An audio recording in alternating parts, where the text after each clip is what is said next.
नमस्कार दोस्तों, आप सभी का स्वागत है। आज हम जिस विषय पर बात करेंगे वह है आपातकाल। आपातकाल क्या है, इसके क्या प्रभाव होते हैं और किन हालातों में देश में आपातकाल या इमरजेंसी लगाई जाती है। इसको हम ज़्यादा लंबा नहीं ले जाएंगे। इसके इम्पोर्टेंट जो फैक्ट हैं या इसके जो महत्वपूर्ण बिंदु है उस पर हम चर्चा करेंगे। तो आइए सबसे पहले जान लेते हैं कि आखिर आपातकाल होता क्या है। आपातकाल भारतीय संविधान में एक ऐसा प्रावधान है जिसका इस्तेमाल तब किया जाता है जब देश को किसी आंतरिक, बाहरी या आर्थिक रूप से किसी तरह के खतरे की आशंका होती है। यानी कि किसी भी देश में उस समय आपातकाल लगाया जा सकता है अगर उसे किसी दूसरे देश से युद्ध का खतरा हो या आक्रमण का खतरा हो या आर्थिक रूप से उस देश की हालत ख़राब हो चुकी हो, तो उस समय आपातकाल लगाया जाता है। तो अब हम जान लेते हैं कि आपातकाल की ज़रूरत क्यों है। संविधान निर्माताओं ने आपातकाल जैसी स्थिति की कल्पना ऐसे वक्त को ध्यान में रखकर की थी जिसमें देश की एकता, अखंडता, सुरक्षा खतरे में हो। इसी को ध्यान में रखकर कुछ ऐसे प्रावधान बनाए गए जिसके तहत केंद्र सरकार बिना किसी रोक टोक के गंभीर फैसले ले सके।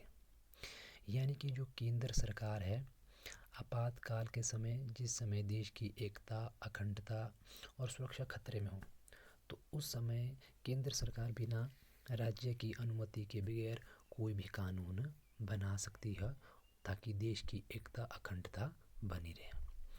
यहाँ हम उदाहरण लेंगे, जैसे कोई पड़ोसी देश हम पर हमला करता है तो हमारी सरकार को जवाबी हमले के लिए संसद में किसी तरह का बिल पास ना कराना पड़े। चूँकि हमारे देश में संसदीय लोकतंत्र है, इसलिए हमारे देश को किसी भी देश से युद्ध करने के लिए पहले संसद में बिल पास कराना होता है। लेकिन आपात स्थितियों के लिए संविधान में ऐसे प्रावधान है जिसके तहत केंद्र सरकार के पास ज़्यादा शक्तियाँ आ जाती हैं और केंद्र सरकार अपने हिसाब से फैसले लेने में समर्थ हो जाती है। केंद्र सरकार को शक्तियाँ देश को आपातकालीन स्थिति से बाहर निकालने के लिए मिलती हैं। फॉर एग्ज़ाम्पल, जैसे हमने जीएसटी बनाया, उसके लिए आधे से ज़्यादा राज्य की अनुमति लेनी पड़ी जो भी कानून बनाए।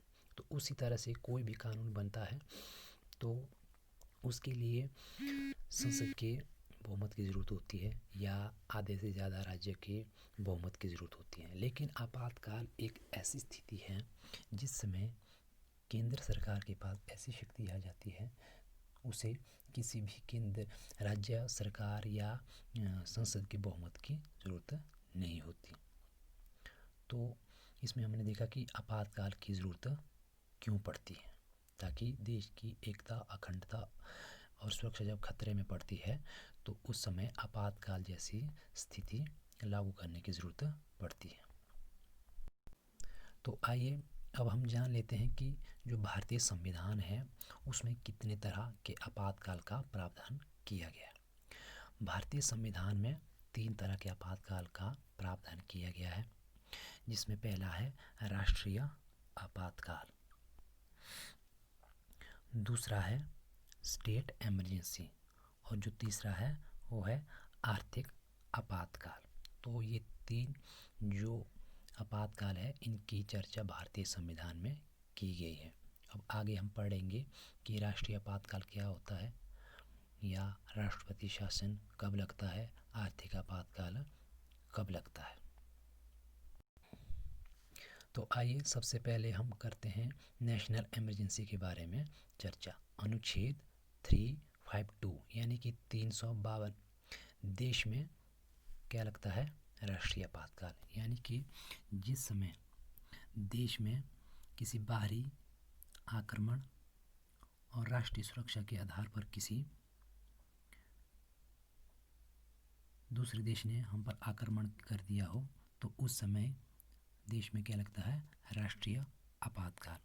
और जब देश में राष्ट्रीय आपातकाल लगता है तो उसके लिए क्या है, कैबिनेट की सिफारिश पर राष्ट्रपति द्वारा लागू किया जाता है। यानी कि कैबिनेट इसके लिए सिफारिश करती है और राष्ट्रपति क्या करता है, इसे लागू करता है। इस आपातकाल के दौरान संविधान में वर्णित जो मौलिक अधिकार है यानी कि अनुच्छेद 19 में खुद ब खुद निलंबित हो जाता है, जिसमें कि हमें घूमने फिरने का अधिकार दिया गया है, कोई भी संगठन बनाने का अधिकार दिया गया है अनुच्छेद 19 में, वो सारे क्या हो जाते हैं, सस्पेंड हो जाते हैं। लेकिन इस दौरान क्या होता है, जो अनुच्छेद 20 है और अनुच्छेद 21 वो क्या है, निलंबित नहीं होते। अनुच्छेद 20 में क्या है, व्यक्तिगत गरिमा और जीवन जीने का जो अधिकार है वो क्या है, वो बने रहते हैं। और जो 21 भी है वो भी क्या है, वो अधिकार निलंबित नहीं होता। तो अब हम जानते हैं कि जो दूसरी इमरजेंसी है वो कब और क्यों लगाई जाती है और उसके क्या दूसरे प्रकार की जो इमरजेंसी है यानी कि आपातकाल है वो है राष्ट्रपति शासन या स्टेट इमरजेंसी। यानी कि 356 के अंडर जो आपातकाल आता है वो है स्टेट इमरजेंसी। जब राज्य में कोई राजनीतिक संकट आ जाता है, ठीक है, तो उस समय क्या होता है, उस समय वहाँ राष्ट्रपति शासन का ऐलान कर दिया जाता है। जो स्टेट इमरजेंसी है उसे हम राष्ट्रपति शासन भी कहते हैं। यानी कि जब किसी राज्य की राजनीतिक और संवैधानिक व्यवस्था फेल हो जाती है या राज्य केंद्र की कार्यपालिका को किन्हीं निर्देशों का पालन करने में असमर्थ हो, यानी कि केंद्र सरकार ने कोई निर्देश दिए हैं उसको लागू करने में या उसका पालन करवाने में स्टेट फेल हो जाता है, असमर्थ हो जाता है, तो उसमें क्या लगता है, राष्ट्रपति शासन उस स्टेट में लगता है। इस स्थिति में क्या होता है कि राज्य के सिर्फ न्यायिक कार्य को छोड़कर जो न्यायिक कार्य है केंद्र सारे राज्य प्रशासन अधिकार अपने हाथों में ले सकता है। यानी कि जो न्यायिक कार्य है उस पर केंद्र ज़्यादा छेड़खानी नहीं करेगा या उस पर कोई कानून नहीं बनाएगा। लेकिन इसके अलावा जितने भी प्रशासनिक अधिकार हैं केंद्र सरकार के पास से चले जाते हैं। कुछ संशोधन के साथ इसकी सीमा कम से कम 2 महीने, ठीक है, 2 महीने और ज़्यादा से ज़्यादा क्या है 3 साल तक हो सकती है।